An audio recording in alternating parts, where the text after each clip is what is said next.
Friends, कैसे हैं आप सभी लोग। आई होप बहुत अच्छे होंगे। तो एक बार फिर से मैं आप सभी का विशाखा सिंह ऑफिशियल की इस चैनल पर हार्दिक स्वागत करती हूं। तो आज का वीडियो समास के ऊपर आधारित है। तो आइए आज हम पढ़ेंगे कि समास किसे कहते हैं, समास की परिभाषा क्या होती है, समास कितने प्रकार के होते हैं। तो चलिए फटाफट से वीडियो स्टार्ट करते हैं। और उससे पहले आप सभी लोग मेरे इस चैनल को लाइक एंड सब्सक्राइब जरूर कर दीजिएगा। तो चलिए स्टार्ट करते हैं। सबसे पहले हम जानेंगे कि समास किसे कहते हैं, समास क्या होता है। तो समास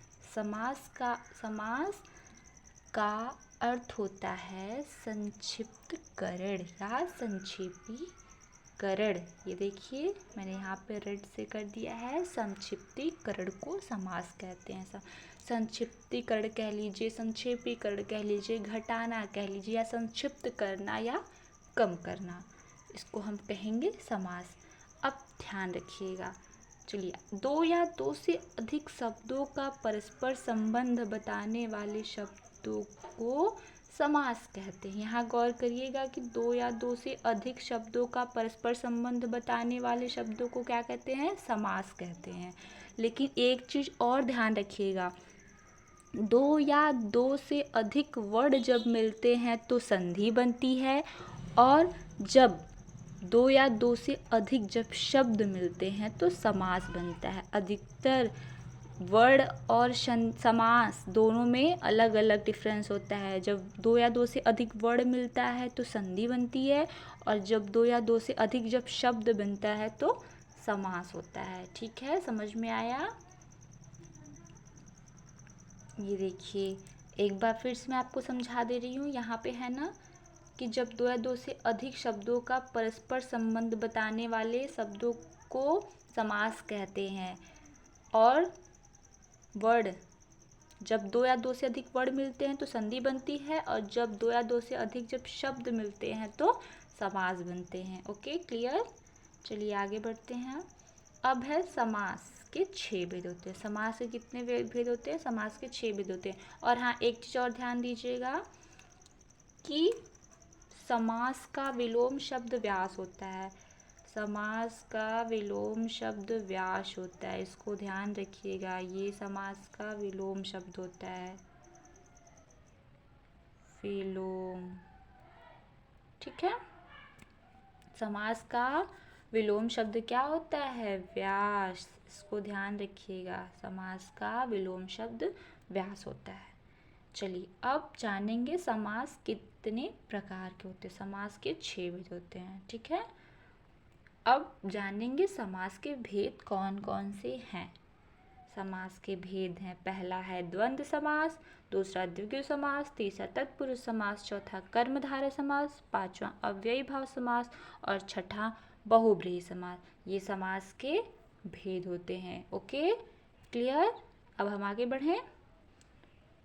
समझ में आ गया आप लोगों को समास के कितने भेद। समास के 6 भेद होते हैं, द्वंद्व समास, द्विगु समास, तत्पुरुष समास, कर्मधारय समास, और अव्ययी भाव समास, और बहुब्रीहि समास। ओके, चलिए आगे बढ़ते हैं।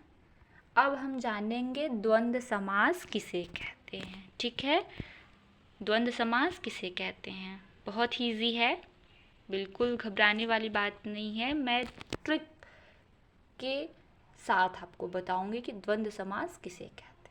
चलिए स्टार्ट करते हैं। जिस समास में पूर्व पद और उत्तर पद दोनों ही प्रधान होते हैं उसे द्वंद्व समास कहते हैं।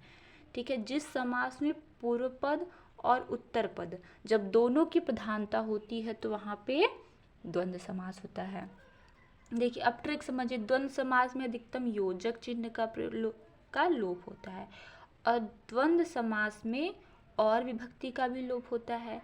ये चीज़ ध्यान रखिएगा। लेकिन बहुत सारे लोग क्या कहते हैं, देखिए अब बहुत सारे लोग का कहना होता है कि योजक चिन्ह, ये जो चिन्ह होता है इसको बोलते हैं योजक चिन्ह। सब लोग कहते हैं ना, इस चिन्ह को देख लो, अगर ये योजक चिन्ह लगा है तो द्वंद्व समास है। नहीं भाई, कभी कभी अव्ययी भाव समास में भी ये चिन्ह मिल जाता है। लेकिन क्या है, हमको तो यही पढ़ाया गया है कि जब हमें ये चिन्ह मिल जाए तो वहाँ पे द्वंद्व समास होता है।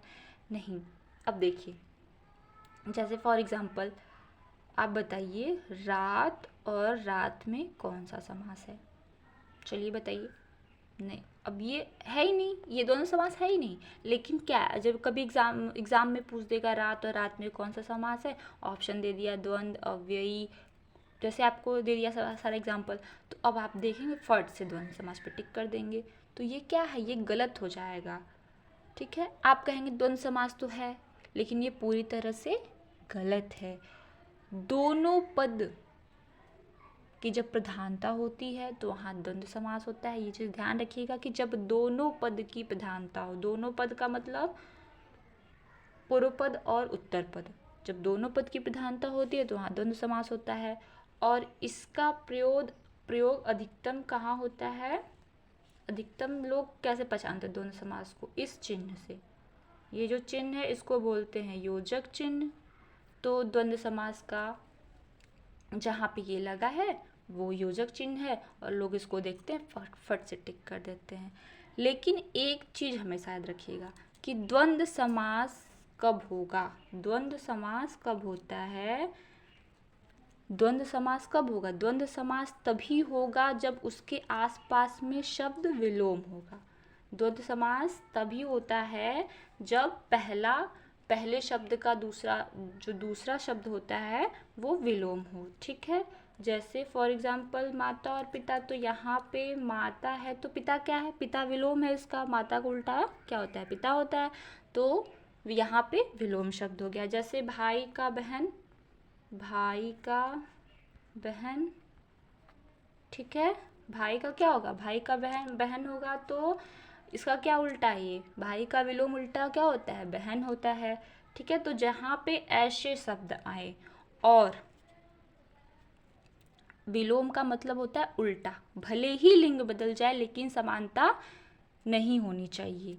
समान नहीं हो लेकिन विलोम हो, चाहे वो लिंग भले ही उसका चेंज हो, इससे कोई मायने नहीं रखता है, लेकिन वहाँ पे क्या होना चाहिए? वहाँ पे विलोम शब्द होना चाहिए। Okay, that's clear. आगे बढ़ते हैं।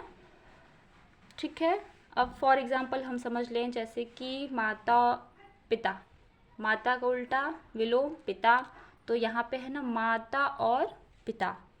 ठीक, राम कृष्ण, राम और कृष्ण, भाई बहन, भाई और बहन, पाप पुण्य, पाप और पुण्य। देखिए यहाँ पे तो जो बीच में लगा है योजक चिन्ह, लेकिन जब उसका हम अच्छे से एक्सप्लेन करेंगे तो यहाँ पे और भी आ रहा है, सुख दुख, सुख और दुख। तो ये हमारा द्वंद्व समास है, इसे आप अच्छे समझ लीजिए। ओके, आगे बढ़ें। चलिए, जैसे मान लीजिए कि एक और दे दिया हमें, एक सेकंड, दिन और दिन। अब बताइए इसमें कौन सा समास है? अब आप कहेंगे कि इसमें द्वंद्व समास है। नहीं, इसमें द्वंद्व समास नहीं है। मैंने कहा था ना उल्टा होना चाहिए। जैसे माता और पिता का उल्टा यहाँ पे था विलोम होना चाहिए। ठीक है, यहाँ पे विलोम नहीं है तो ये क्या हो गया? ये गलत हो गया। ठीक है, चलिए आगे हम पढ़ेंगे द्विगु समास। द्विगु समास किसे कहते हैं? जिस समास में पूर्व पद संख्यावाचक हो, जिस समास में पूर्व पद संख्यावाचक हो वहाँ पे द्विगु समास होता है। ठीक है, ध्यान रखिएगा कि जिस समास में पूर्व पद संख्यावाचक हो वहाँ पे द्विगु समास होता है। इसका एक ट्रिक भी है, द्विगु समास में संख्या की प्रधानता होती है। जहाँ भी जैसे भी आपको पढ़ने में लगे कि यहाँ पे तो संख्या वाली बात की गई है तो वहाँ पे द्विगु समास होगा। फॉर एग्जाम्पल है नवरत्न, नौ रत्नों का समूह, नौ रत्नों का समूह, तो यहाँ पे क्या आया? संख्या आया ना, नौ रत्नों का समूह। सप्तदीप, सात दीपों का समूह, तो दूसरा क्या है? सप्त। त्रिभुवन, तीन भुवनों का समूह, त्रिभुवन तीन। सतमंजिल, सात मंजिलों का समूह। ठीक, तो यहाँ पे सारा क्या है? सब संख्या वाचक है। ओके, तो यहाँ पे हो गया हमारा कौन सा समास होगा? बताइए, द्विगु समास होगा। ठीक है, याद रखिएगा, बिल्कुल टफ नहीं है, इजी है। अब हम बात करेंगे कर्मधारय समास की, कि कर्मधारय समास किसे कहते हैं। जिस समास में पूर्व पद विशेषण और उत्तर पद विशेष हो वहाँ पे कर्मधारय समास होता है। जिस समास में पूर्व पद विशेषण हो उत्तर पद विशेष से हो वहाँ पे कर्मधारय होता है। अगर किसी भी समास में विशेषता बताई जा रही है तो वहाँ पे कर्मधारय समास जरूर होगा। ये बात ध्यान रखिएगा कि अगर किसी भी समास में विशेषता बताई जा रही है, ठीक है, तो वहाँ पे क्या होगा, वहाँ पे कर्मधारय समास होगा। ठीक, यहाँ देखिए जैसे मैंने ट्रिक बता दी, विशेषता बताने वाले समास को कर्मधारय समास कहते हैं। अभी मैंने बताया ना, अगर किसी समास में विशेषता बताई जा रही है तो वहाँ पे कर्मधारय समास होगा। अब हम इसको कैसे समझेंगे, इसको हम एग्जाम्पल के तौर पे समझेंगे। ओके, काली मिर्च, काली है जो मिर्च, अब देखिए क्या है, काली मिर्च, काली प्लस मिर्च बराबर क्या हो गया, काली मिर्च। तो मिर्च की क्या है, मिर्च की विशेषता यही है कि वो काली है। ठीक है, मिर्च की विशेषता क्या है कि वो काली है। नील कमल, नीला है जो कमल, कमल की विशेषता क्या है कि वो नीला है। पीतांबर, पीत, पीला है जो अंबर। चंद्रमुखी, चंद्र के समान मुख, जिसका हम लोग कहते हैं ना कि राम जी का मुख चंद्रमा के समान है, तो उनकी विशेषता क्या है कि राम जी का मुख किसके समान है, चंद्रमा के समान है।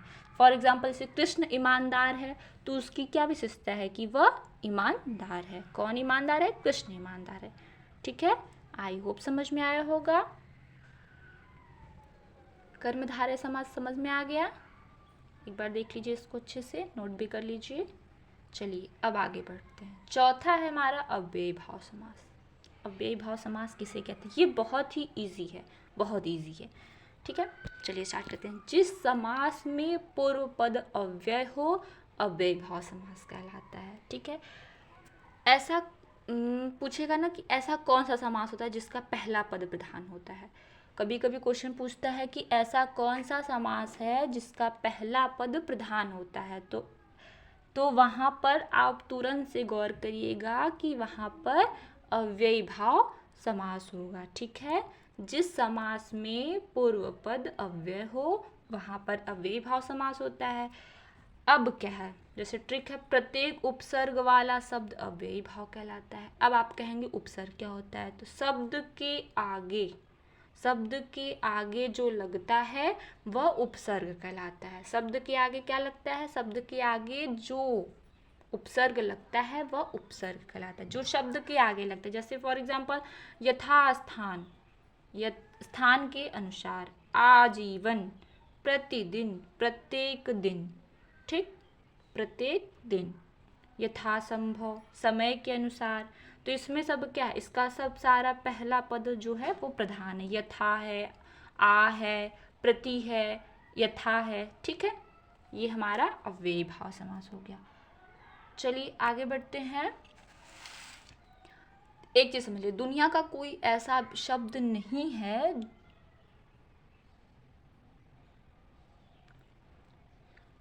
दुनिया का कोई भी शब्द है तो उसको तोड़ना पड़ता है। किसके लिए, समास के लिए। दुनिया का कोई भी शब्द को जब तक हम तोड़ेंगे नहीं तब तक हमारा समास बनेगा नहीं। एक चीज आप नोट करिएगा कि अगर कोई समास रिपीट शब्द होता है, ठीक है, जैसे हमारा अगला वाला डाउट था ना उसमें कि रात रात, दिन दिन, अगर ऐसे योजक चिन्ह वाला शब्द लगा हुआ आ गया तो हमारा द्वंद्व समास होगा। नहीं भाई, वो गलत हो जाएगा, वहाँ पे अव्ययी भाव समास होगा। अब चलिए मैं आपको समझाती हूँ कैसे अव्ययी भाव समास होगा। कोई शब्द रिपीटेशन में होता है, कोई शब्द बार बार आए तो उसमें द्वंद्व वाला योजक चिन्ह का यूज होता है, वहाँ पर अव्ययी भाव होता है। और जब आपस में विलोम हो, जैसे रात और दिन हो, तो वहाँ पर द्वंद्व समास होगा। रात और दिन होगा, बात ध्यान सुनिएगा, जब रात और दिन होगा, जब आपस में विलोम हो, जब दो शब्द आपस में विलोम हो तो वहाँ पे द्वंद्व समास होगा।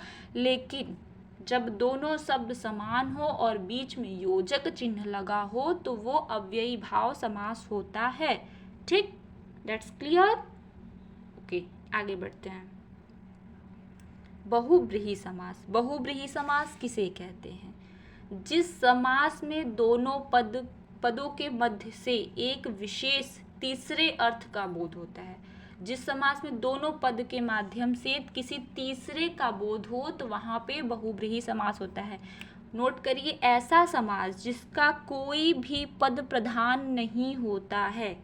ऐसा समास जिसका कोई भी पद प्रधान नहीं होता है वह बहुब्रीहि समास कहलाता है। ओके, ठीक है।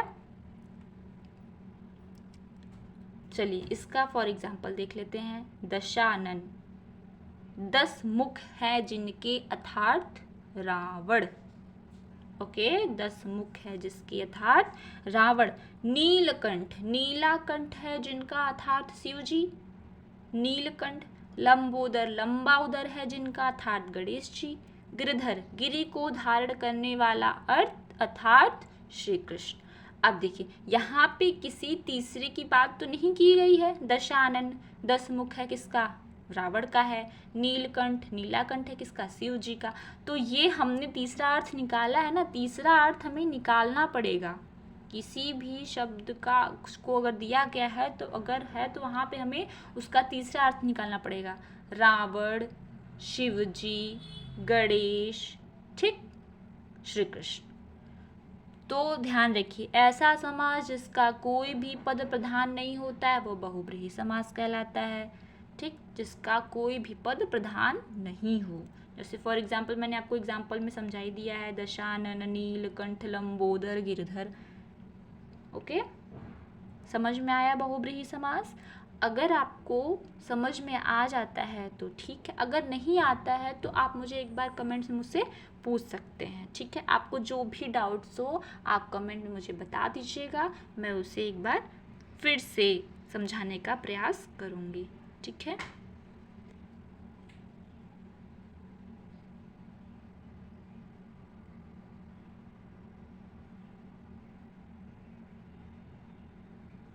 अब हमारा है तत्पुरुष समास।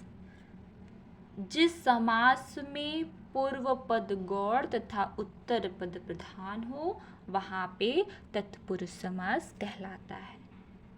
देखिए, जिस समास में पूर्व पद गौड़ और उत्तर पद प्रधान हो वहाँ पर तत्पुरुष समास कहलाता है।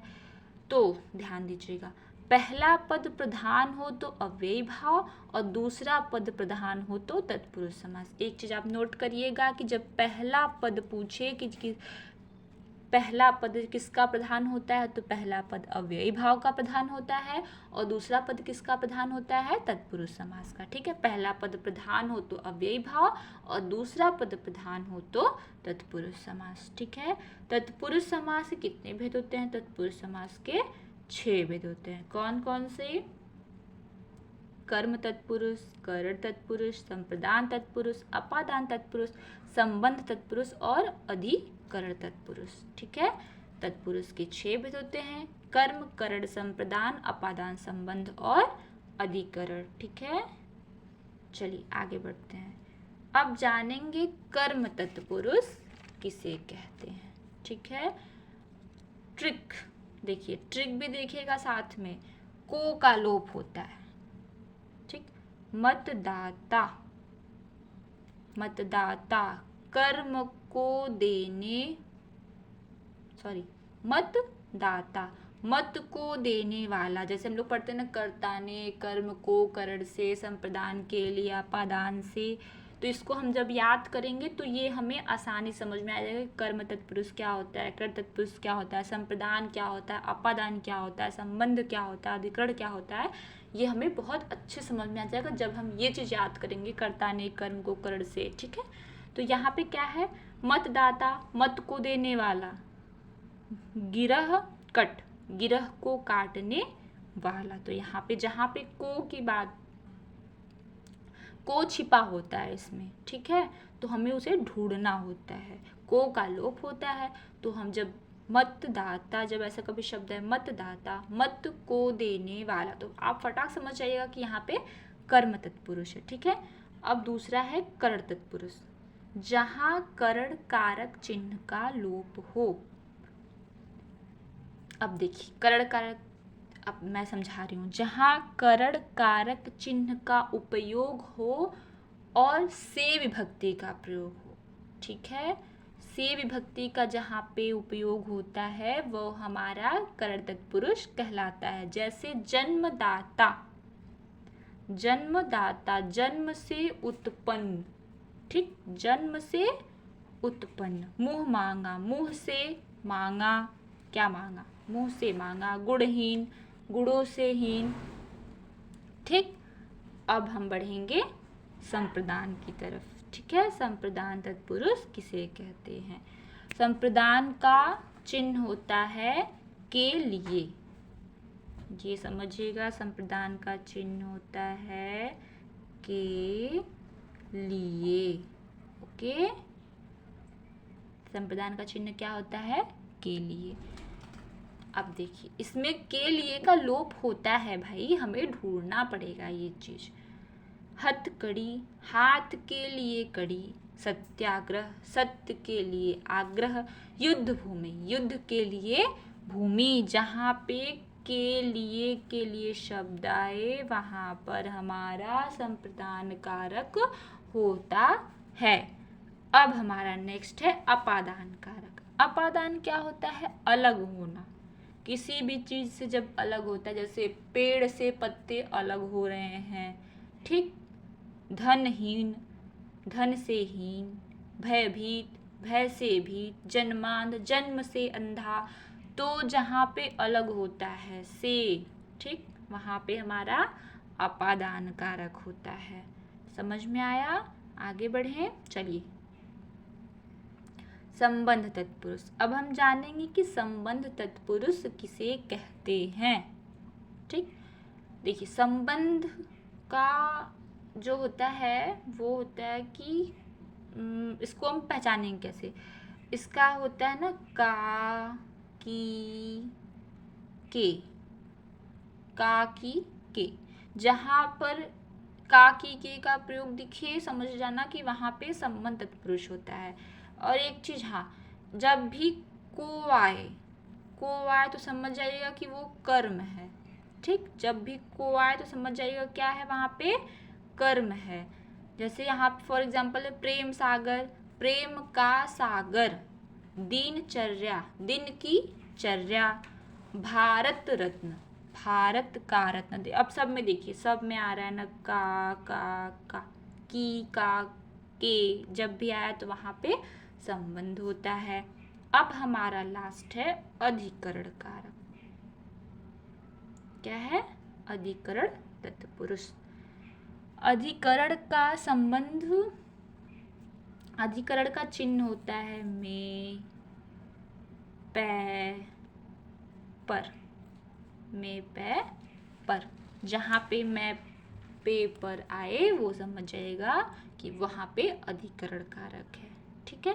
लेकिन इन सब चिन्ह का लोप होता है, इन सब चिन्ह को हमें खुद ढूंढना पड़ता है, ठीक है। फॉर एग्जाम्पल जैसे देख लीजिए, नीति निपुण, नीति में निपुण।